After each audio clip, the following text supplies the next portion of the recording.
Hello, my friends. I'm going to be showing you something with 11 Labs. I'll be talking to Jasmine today. We're going to be working on our core values. So I built this agent right here. Her name is Jasmine. This whole project is called Ballast, and it's been an ongoing project for about a month or so now. I'm working on the front end and the UI and user experience and creating the prompts for Jasmine, and then in 11 Labs, and then I have a developer friend named Jim who's working on the back end, on more on the memory and the actual building of this app that we're going to be building. So I'm going to be showing you my part today, just working with Jasmine. This is we're testing her out. I'm not sure what's going to happen yet, but I designed this prompt today and in 11 Labs, and we're going to test it out. So here we go. Yo, what up, my dude? I'm Jasmine. What's your name? What's up, Jasmine? My name is Sage. How you doing today? Not bad, Sage.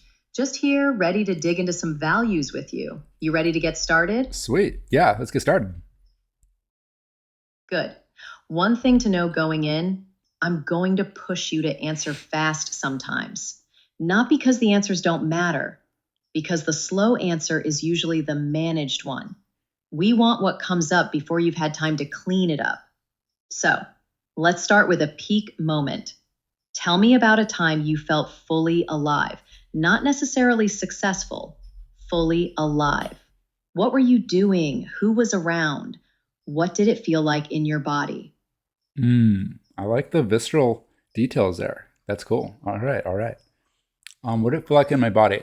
Well, let me think of a story. There's been quite a few moments where I felt alive, but one in particular was on. It was the 4th of July. Back in I was in college. I was doing some wildland firefighting for the U.S. Forest Service, and I was in Mammoth Lakes. We got a lightning strike up on this ridge, and so I was out there.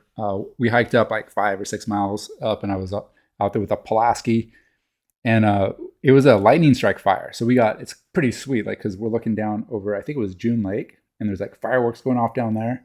It's getting close to dusk, but it's like I don't know, like 5 o'clock, but not quite getting dark yet. And the lightning had struck this whole area, this tree in particular, and it was burning. And we were overhauling this big Jeffrey pine, I believe. And there was helicopters coming in, or there was one helicopter doing drops, and it was just like the whole scene was just so epic. It was just so freaking amazing. But guess so what happened was the lightning storm had passed, right? But now it starts to move back, and we hear boom, and then we see the flash, and we hear boom, then we see the flash, and then hear boom, and it's in the time gap is narrowing. Now it's like it starts at like 4 seconds apart, then it's like 2 seconds, and it's like 1 second, and pretty soon it's on top of us, and we're like, well, our training kicked in, so we ditched our tools, and I threw my Pulaski and got down on the balls of my feet, got off the ridge, and the lightning was all around us, just like a flash, boom. It was crazy. It was wild. And I may not have ever been that afraid in my life, but at the same time, I was like, this is amazing. But that's one of those moments of my life that I'll never forget. That's intense, Sage. The fear mixed with that electric excitement, it's a hell of a combination. You were right on the edge, completely alive. I'm hearing a few things here. There's a sense of being fully present in the face of danger, and maybe a bit of that raw, untamed energy. So let's name some candidates from that story. Does staying grounded when things get wild land for you? Or Staying, maybe hmm. embracing the chaos? And what about being fully present in the moment? Yeah, all those things resonate. Uh, I mean, I definitely feel like that's something I kind of lean into is kind of in a way like living on the edge. I don't feel like I'm like really reckless or anything, but I'd like to know where that fine, ragged line, that fine edge of disaster versus this is going to work out. I like to know where that is, and kind of just like live my life right along it. And I suppose that may have been illustrated in that story there. That's a powerful way to put it, Sage. Living right on that edge. It's not about being reckless, it's about being fully engaged with life. I'm hearing pushing boundaries and staying alert in the face of uncertainty as candidates. Does living on the edge resonate as a value for you, or maybe staying sharp when things get intense? Yeah, no, both of those. But like just playing on that ragged edge, I would say that's definitely part of my, I don't know if that's a value or personality to work. Uh, uh, yeah.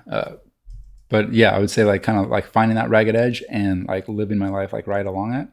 I definitely feel like I do that with different areas of my life. Hey, so let's go ahead and I just want to ask you about your like the structure here. Like what can you give me kind of a breakdown of so I know I want to show like how this works. Got it, Sage. We're doing 8 steps. First, we dig up 3 stories from your life to find raw material. Then I name some candidate values from those stories. Next, we group them into themes and spot tensions. After that, we forced a choice to narrow it down to 2 core values. Then we sharpen those values into clear action statements. We turn each into a concrete if then plan. We test them to see if they're real or just aspirational. Finally, we lock it all in with a summary and a drift signal to watch for. That's the full arc. And I actually wanted to go through this Ballast Workbook V2 doc, the companion guide. Do you have access to that? It should be in your training material. I've got it, Sage. It's my source of truth. What do you want to know? Yeah, let's kind of walk through it. What's on, let's see, just gonna test you out here, but what is on page 2? How many pages are there, do you see actually in the workbook guidebook? Page 2 is before you begin, Sage. It covers what this is, what a value is, why to, how it runs, and ground rules. As for the total page count, I don't know. It runs through all 8 steps, plus the cover, glossary, and values. Okay. List. Yeah. All right, cool. Can you kind of walk me through, can you guide me through this guidebook real quick? Just give me a 1-minute overview of the guidebook. The guidebook is your visual companion, Sage. It starts with the contract, 30 minutes, 2 values, 1 plan. Then it walks you through the 8 steps. You see the story prompts, the candidate values grid, the theme groupings, the elimination bracket, and finally, the anchor page, which becomes your take-home artifact. It's designed to be glanced at, not read like a novel. The whole thing is meant to keep you grounded in the process while we talk. Does that help clarify how it fits into the session? Yeah, absolutely. Can you break down the 8 different sessions, the 8 steps? Here's the arc, Sage. Step 1 is excavate. You tell 3 stories. Step 2 is expand.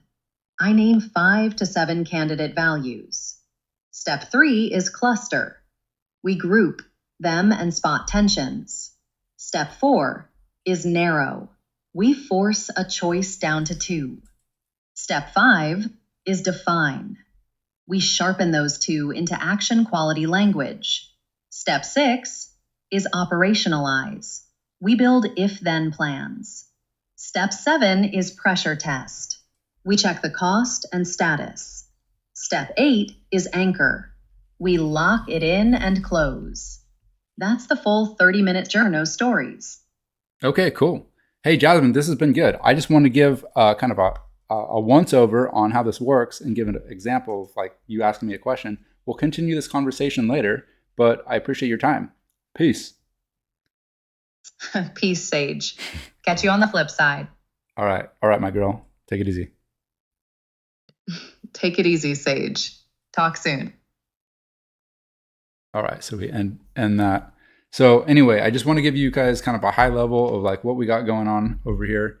I thought that worked pretty well. I mean, I didn't go through the entire 30-minute process, but I'm definitely going to do this. I want to figure out what my core values are. I built this for myself and for my wife and for my family to use, but then I was like, well, other people could probably use something like this too. So this was inspired by Brene Brown's workflow and system of finding core values, but then I rebuilt it from the ground up using different psychology. Like I'll tell you more about that in a different video, but some science-based studies. I built this from the ground up, but it was inspired by Brene Brown's workflow, which I highly recommend that one as well. So this one is a work in progress, but let me know what you guys think. And this is also, I'm going to be building other voice agents that do different things. I'm going to be building one that's a story extractor. Actually, I have that one going on right now, but I haven't fully built it out and I haven't tested it yet. But I have got a lot of voice agents that are in the works. If there's anything that you want to see me build, let me know in the comments and I'll work on building that. But yeah, stay creative out there and tell me what you guys are building. Peace.